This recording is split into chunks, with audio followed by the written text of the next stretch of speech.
Welcome back to EdYouWell. In today's episode, we're once again diving into an essential yet often overlooked aspect of teaching and life: boundaries. This is the second episode in our boundaries series, and we'll explore how to identify and begin establishing boundaries that benefit you both as a teacher and as a person navigating life at home.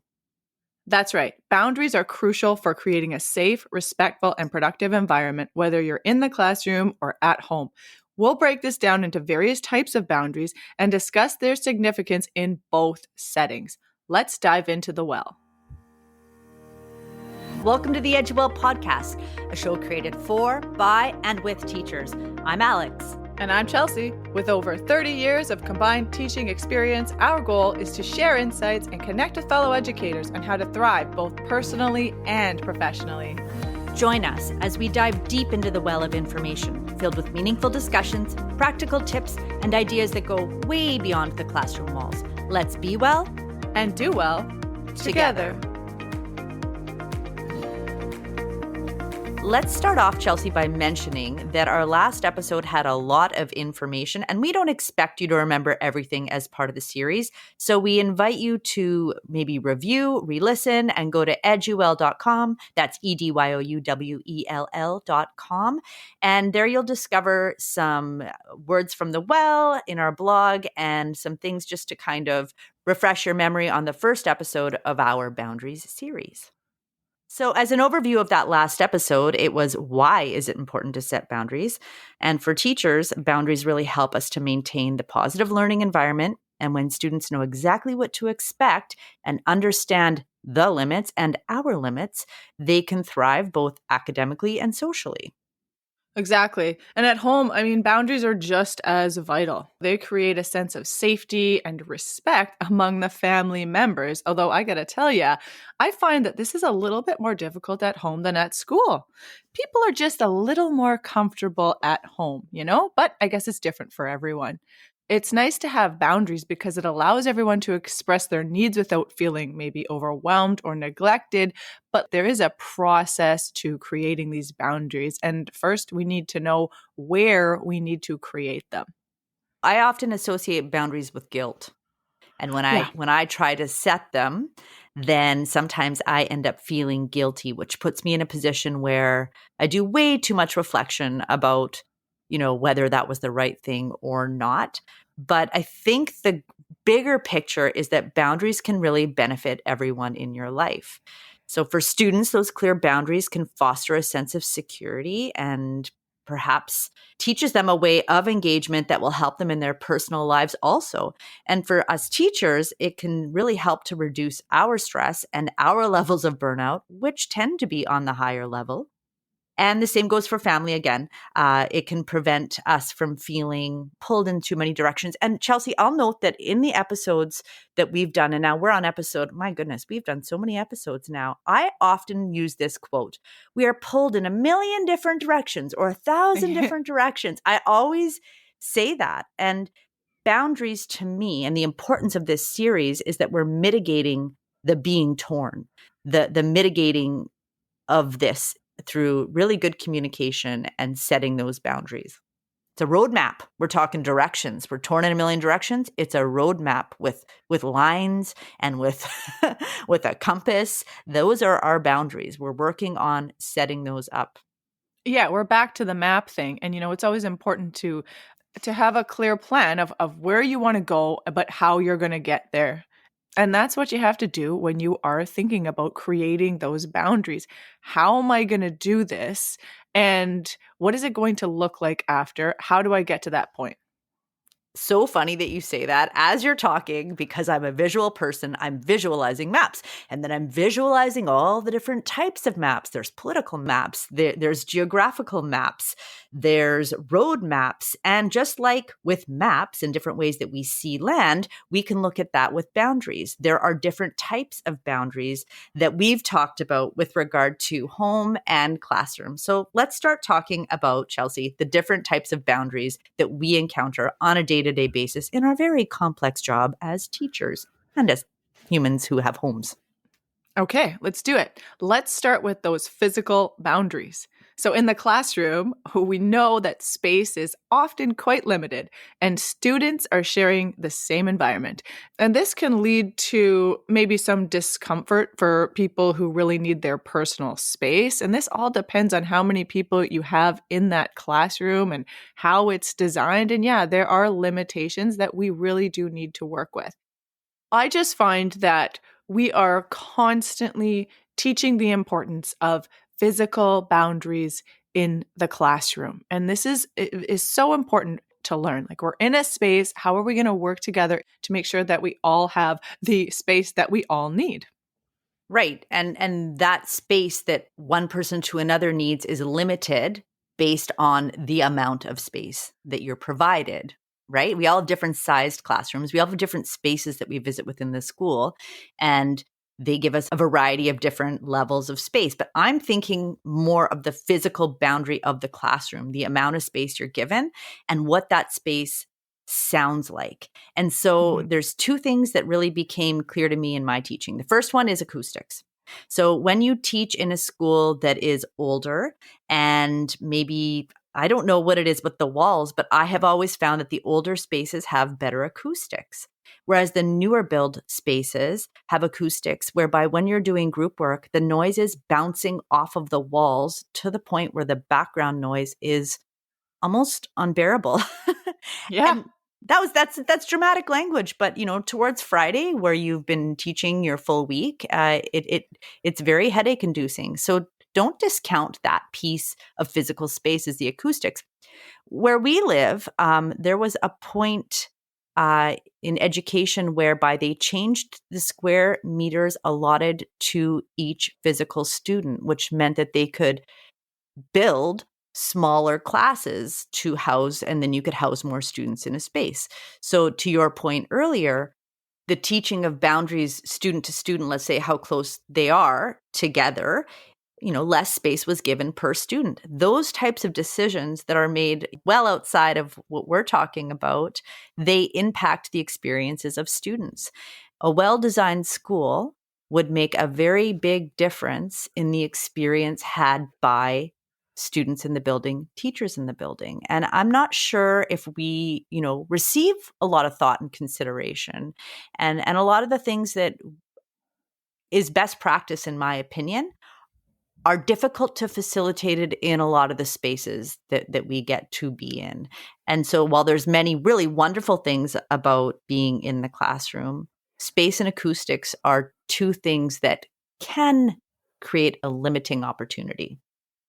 Yeah, you're right. I think sometimes you're going into a space and you have all of these wonderful ideas, and maybe some things just don't work out because of the space that you're in, or you find out that you have more students than you thought you were going to have. And again, that causes you to be limited to what you're doing. So many of us are sort of facing that issue where you have so many students in the classroom, but you really need to do that collaborative work. What I've come up with so far is that we have to communicate to the students how we want this to look like. Okay, if we're going to do this group work, we need to focus on how we're using our voices in the classroom. And we can't be using our regular voices and we can't be using our outdoor voices. We need to find a voice that is a little bit lower, and that helps remedy the situation a little bit. But again, it's still not as ideal as having a wonderful space to spread out your groups and be able to move around freely. And so it does make group work pretty difficult, and doing other activities as well. I guess that leads us right into communication boundaries. So, when we're talking about speaking to each other in that limited space, this is how you foster that positive community. And it is no easy feat, that's for sure. We have to constantly be addressing conflicts, we have to be modeling. So, it's something that we're keeping in mind all the time as teachers. It's actually, you probably find as a teacher that you are doing this automatically. It becomes automatic. Yeah, the maintenance is ongoing. And as you were introducing the topic of communication boundaries, and we're just listing all the different areas where we establish boundaries in this episode, but I could do a whole conversation episode right now based on, teaching these communication boundaries with students. It is important. You are doing this organically all day, maybe being mindful about the fact that that is a major boundary that you're establishing in classroom communities. And that is one of the greatest gifts and benefits that you're providing to students, is teaching these interactive ways that are respectful, that are kind, that are mindful of boundaries, that are teaching that not everybody is doing exactly what you want when you want it, and you have to wait sometimes, because that is reality. And so communication boundaries are, I think, key to successful societies. And of course, we've got communication boundaries at home, which are equally important because we spend a lot of time at home too. And if I may really quickly add that one of the important communication boundaries that I like to set up, or what are some off-limit topics, and making sure that there are certain areas that we do not necessarily discuss within the classroom, and setting those limits, and even to do with personal life. There's certain questions that are not appropriate. You can really see the risk if students are too comfortable with their communication boundaries. If it's too loose, they will start asking questions organically that are putting you in a precarious situation. So establishing those boundaries in advance are really important to move forward good communication between you and your students. All right, so let's dive into informational boundaries, because that's, again, related to communication boundaries. We have to be aware of what we're sharing with the students and family members. And so, what are we sharing? What are we not sharing with the students? And same with the students. What are they sharing? What should they not be sharing? So interesting about informational boundaries is students very innocently sometimes will, when we're doing teachings, let's say, about struggle, will put up their hand and share my uncle so and so, and they will out uncle so and so as having, a very serious problem, and that's uncle so and so's problem to talk about, and not for us to digest. And there's no shame in uncle so and so's problem. However, we don't speak specifically about people in our lives. And there's a lot of pre-teaching that has to go with that if you want to avoid those moments where a student says something personal. You don't want that student to feel ashamed of what they're saying if they're being vulnerable and sharing something personal. But you also don't want to open that up. You have to protect the integrity of that student so they're not oversharing. They might think it's okay, but the person they're sharing about may not. Or if it's about them, the other students could take that information and hopefully not weaponize it. But the dance is constant, Chelsea. That's what I'm realizing, as we're talking about this, is when they say a teacher digests so much information in 1 minute, you are making these split-second decisions in those types of situations. And the consequences can be really serious for the well-being of the child or the well-being of the family, And so you really have to clearly communicate before these conversations that you want to avoid that type of moment. And this is how you share without oversharing. And yeah, it's all about learning. I mean, I never at the beginning of my career had the foresight to pre-prep the students before we had conversations. And I'm really grateful now that I have these buffers put in place to mitigate the level of overshare that can happen. At home, I would suggest, especially when you have younger children, you have to be really cautious with what you do share, because let's say you're sharing a concern around finances, okay? And you're just speaking openly, or you're, having an out loud moment. That child of yours could go home and at night ruminate all night about the concern that you shared. You may not realize that. So being aware that there are certain topics that can cause emotional worry for your own children, or is too much information and not for kid consumption, gossiping about, let's say, the divorce, on the other end of town. Those are things to really think about. What do you want your kids to consume as part of your family? What information do you want them to know? And I'm not talking about bubble wrapping them and not letting them know, what happens in the world, but putting up some boundaries around the types of things you want your kids to hear Oh my goodness, or consume. This is one of those very difficult areas when it comes to being a parent. I find, especially when the kids start getting older and they start asking all kinds of questions about whatever. And you have to decide, is this the right time to have this discussion with them? Can they handle this? And there's so many factors to consider. It's personality, it's age, it's how will they react. I just think that's a really tough area that we have to be aware of as parents, but that's another dance there for sure. Yet another episode is born out of this conversation. Okay, let's jump into material boundaries, which are about respecting that shared and personal property. We know that we're dealing with this a lot in the classroom. We know that we often start our school year with that kind of list of expectations. Please ask to borrow someone else's items. This is another, I think, ongoing situation in the classroom. As much as we emphasize it at the beginning of the year, we're still talking about it until the end of the year. Yeah, different students have different approaches as to what they're willing to share.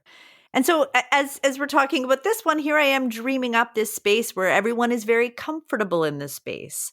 And so you want that. You want students to be comfortable, but you don't want them so comfortable that they feel comfortable enough to make someone else feel uncomfortable, right? There are people who Yes. are territorial with their stuff. Maybe it's really special to them. Maybe in their family, they are told when they get all their new markers that that's the only set they're getting for the entire year. And please, maybe do not even share with your friends. That's a possibility. So we have to remember that even though we have a classroom culture that we create and we want everyone to be comfortable, everyone is also coming in with their own sets of values. So to me, this one is really complex when it comes to material boundaries. Because in a great, in the ideal world, everyone is just sharing with everyone all the time, no questions asked. But you and I both know what that looks like in the classroom. Markers go missing, Yeah. colors run out. Someone is hogging. I mean, it's there is a constant battle in the classroom. And I'm not just talking in kindergarten classrooms. I'm going all the way up to No. 7, 8 at this point. Oh, yeah, absolutely. I mean, it's another classroom management strategy, establishing these boundaries early on and then maintaining them. I mean, I'm just thinking about everything, our own materials as teachers, the cabinet that you have at the back of the classroom, the equipment in the gym equipment room. There's another big one. Okay. It's like, okay, no, you cannot go in there, and you do need to ask if there's equipment on the floor of the gym. No, you cannot pick up that ball and begin throwing it around. It is all of these tiny things, that you have to think about as a teacher in creating those boundaries around materials.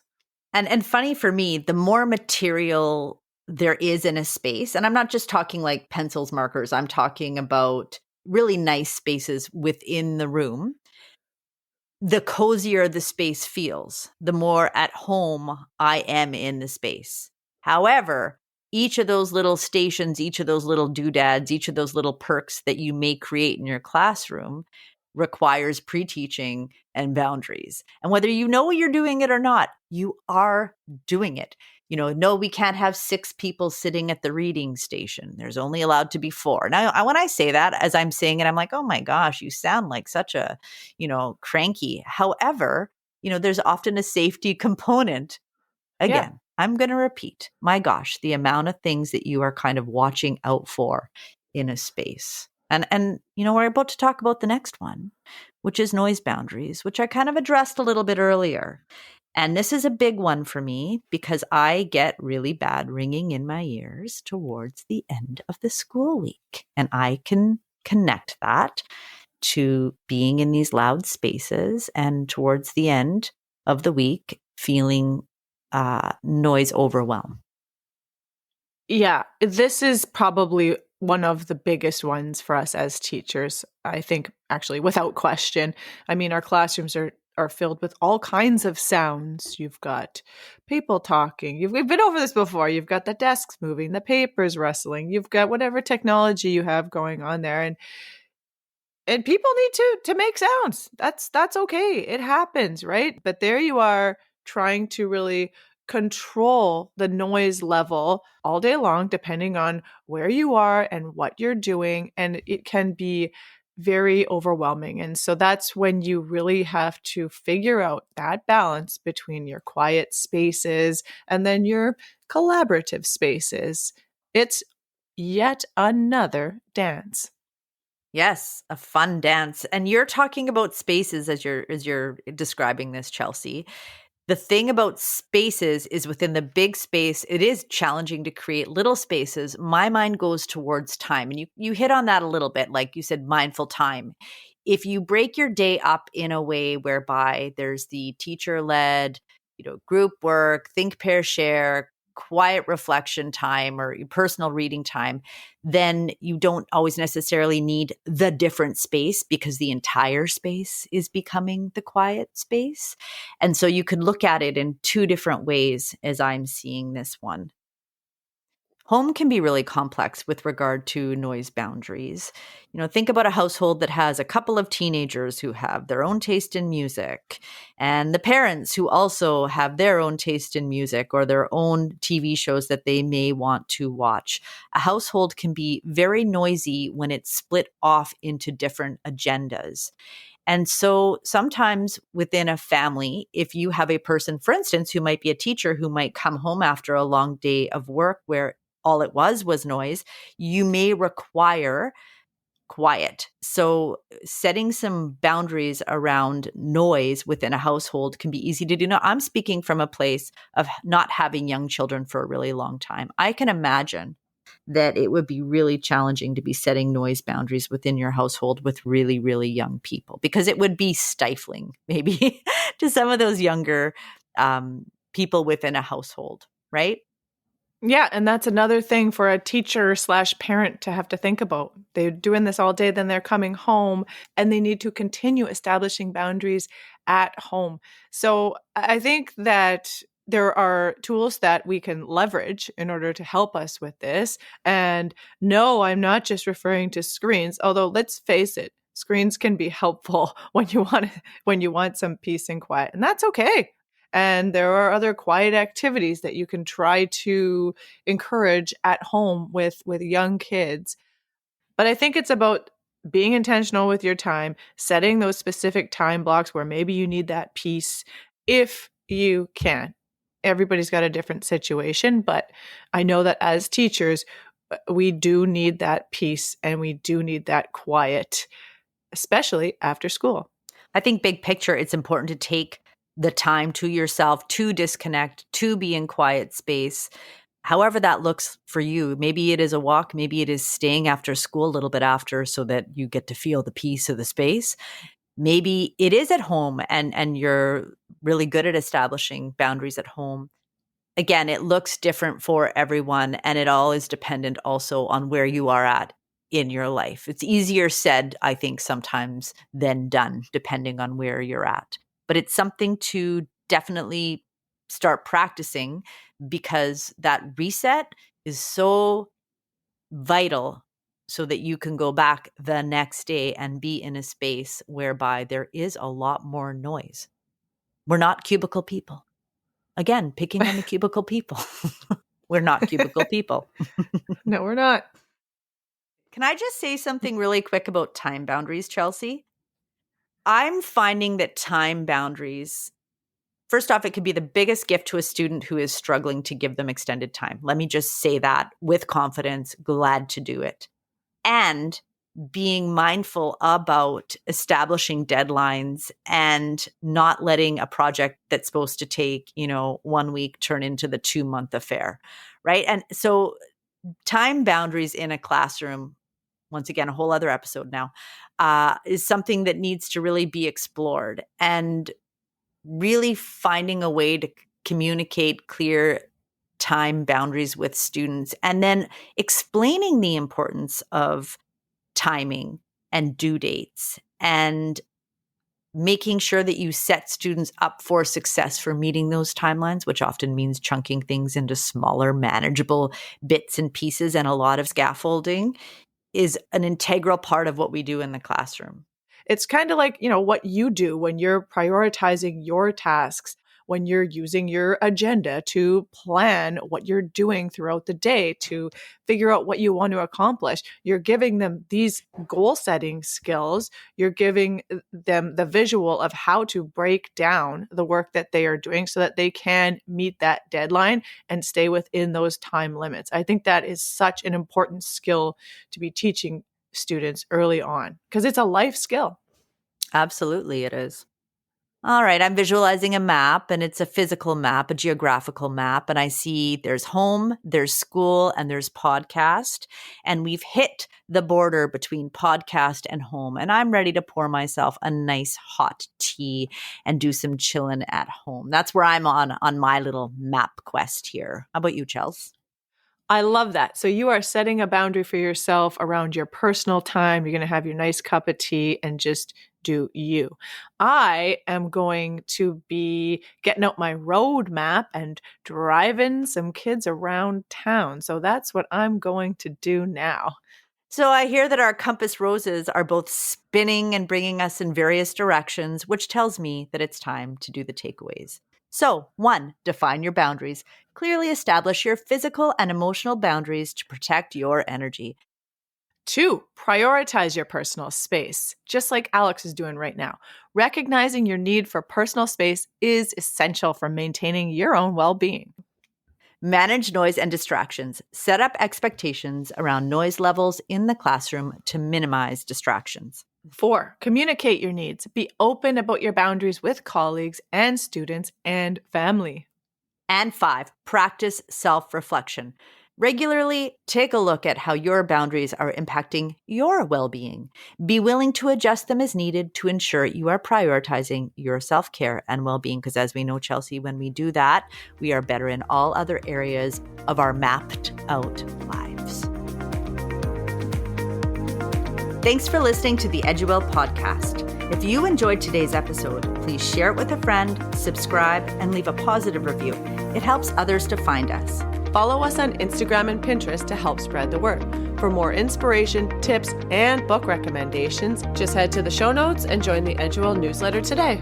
Until next time, be well and do well.